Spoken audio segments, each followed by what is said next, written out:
Hello guys, berbicara tentang pedang, Jepang pasti selalu menjadi negara urutan pertama yang muncul. Berbicara tentang samurai, pasti ada yang berpikir bahwa itu pedang. Hehe, ternyata samurai adalah orang yang menggunakan pedang guys. Hehe, masihkah pedang-pedang itu bisa ditemukan? Dan apakah pedang tersebut masih tajam?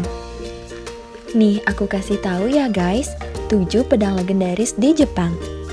Eits, sebelum lanjut, jangan lupa subscribe, like, komen, dan share ya guys, agar kalian tidak ketinggalan info-info menarik yang menambah wawasan kalian.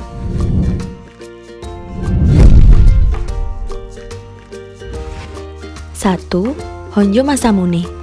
Dikenal sebagai penempa pedang terbaik Jepang di masanya, Masamune pernah menempa magnum opusnya, yaitu Honjo Masamune.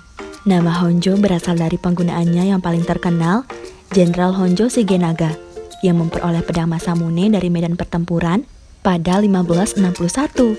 Honjo Masamune kemudian berpindah tangan ke Hideyoshi Toyotomi hingga akhirnya dimiliki oleh Ieyasu Tokugawa dan keluarganya. Pada 1939, Honjo Masamune diangkat menjadi Kokuho. Pemilik terakhirnya adalah Ieyasu Tokugawa, kepala klan Tokugawa ke-17 saat Perang Dunia. Karena Amerika Serikat melarang penggunaan katana di Jepang, Ieyasu akhirnya menyerahkan seluruh 14 Nihonto pusaka Tokugawa, termasuk Honjo Masamune, ke kepolisian Mejiro pada Desember 1945. Namun Honjo Masamune adalah harta karun. Dengan kata lain, hingga saat ini keberadaan Honjo Masamune masih antah berantah dan masih dalam tahap pencarian para peneliti sejarah Jepang. Wah, kalau ketemu masih utuh apa sudah berkarat ya guys? 2. Onimaru Kunisuna. Sesuai namanya yang berarti pedang iblis, Onimaru adalah salah satu tachi dari 5 pedang langit Jepang atau Tenka Gokeng. Onimaru ditempa sepanjang 85,2 cm dengan lengkungan 3 cm oleh Awataguchi Sakon no Sogen Kunisuna sekitar abad ke-13. Kisah Onimaru tertulis dalam syair Tahiki saat tachi tersebut membunuh iblis yang menghantui Bupati Kamakura Hojo Tokimasa. Onimaru adalah salah satu dari 3 lambang klan Ashikaga. Saat ini tachi Onimaru adalah milik dari Badan Rumah Tangga Kekaisaran Jepang guys. 3. Jusumaru Sunesugu. Juga termasuk dalam Tenka Goseng, Jusumaru adalah tachi sepanjang 81 cm dengan lengkungan 3 cm yang ditempa oleh Ao Sunesugu pada era Kamakura awal abad ke-13.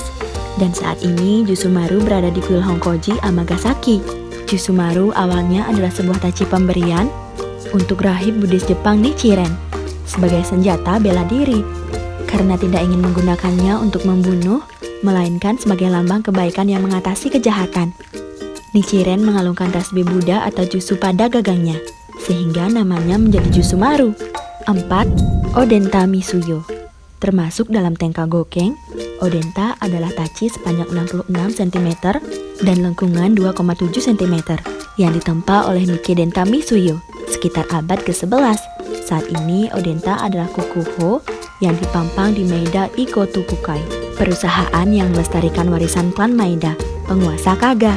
Bersamaan dengan Onimaru dan Putra Sukme, Odenta menjadi salah satu dari 3 lambang klan Ashikaga, diturunkan kepada shogun turun-menurun sehingga kejatuhan klan Ashikaga oleh Oda Nobunaga.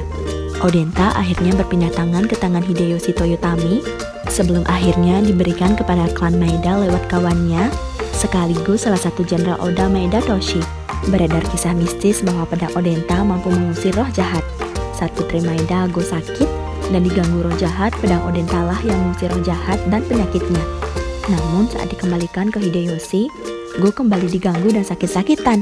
Karena Hideyoshi setia kawan, Hideyoshi melimbahkan Odenta kepada Maeda hingga sekarang. 5. Mikazuki Munechika. Masih dalam koleksi Tenka Gokeng, Mikazuki adalah tachi sepanjang 80 cm dengan lengkungan 2,7 cm yang ditempa oleh Sanjo Munechika sekitar pada era Heian, akhir abad ke-10. Mikazuki memiliki arti bulan sabit sesuai dengan motif pada bilahnya.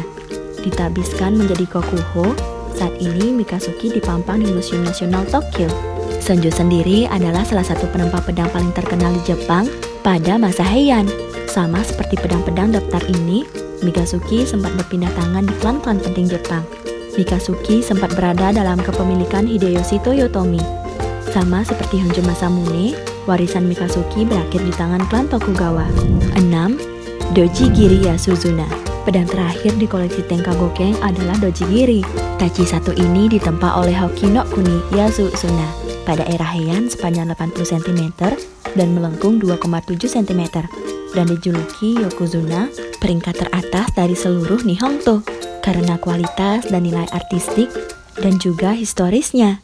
Dojigiri menemani Mikazuki di Museum Nasional Tokyo sebagai kokuho. Konon katanya, pedang ini mendapatkan namanya karena digunakan untuk membunuh iblis.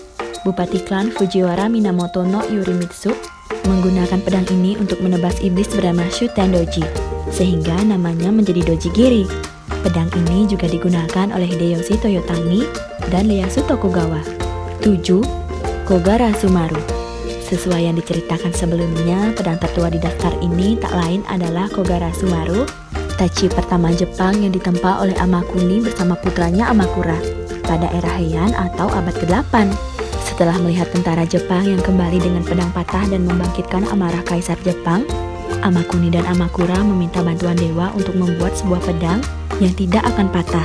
Dengan mengambil pasir besi terbaik, Amakuni dan Amakura menghabiskan waktu hingga sebulan untuk menempa satu pedang. Alhasil lahirlah tachi pertama yang sekaligus nenek moyang pedang samurai Jepang, Kogara Sumaru, yang berarti gagak kecil. Saat para serdadu berperang dan kembali, sang kaisar senang karena pedang tersebut tidak ada yang patah. Saking awetnya, kalian tahu nggak guys? Kogara Sumaru masih dipertontonkan di Museum Koleksi Imperial Jepang hingga sekarang. Wah, kuat sekali ya guys pedang yang satu ini. Semenjak era restorasi Meiji menjelang akhir abad ke-19, Jepang sudah tidak lagi menggunakan Nihonto sebagai senjata. Namun bukan berarti dimusnahkan atau dibuang. Pedang-pedang dan senjata tersebut diberi gelar kokuho dan diabadikan di berbagai kuil, museum hingga perusahaan yang melestarikan peninggalan sejarah. Itulah 7 pedang samurai tertua di Jepang yang masih ada hingga saat ini. Dari Honjo Masamune yang tidak bisa ditemukan, hingga Kogara Sumaru yang adalah nenek moyang dari pedang samurai Jepang, hingga masa kini. Hingga saat ini para ahli pedang Jepang masih membuat Nihonto, namun bukan hanya sebagai senjata, melainkan sebagai seni yang bernilai tinggi. Nah, itu dia guys 7 pedang legendaris yang ada di Jepang. Pedang yang mana nih favorit kalian? Sampai di sini dulu ya guys video kita kali ini. Jangan lupa untuk terus tonton video di channel YouTube ini agar menambah wawasan kalian, dan sampai jumpa di video berikutnya. Bye.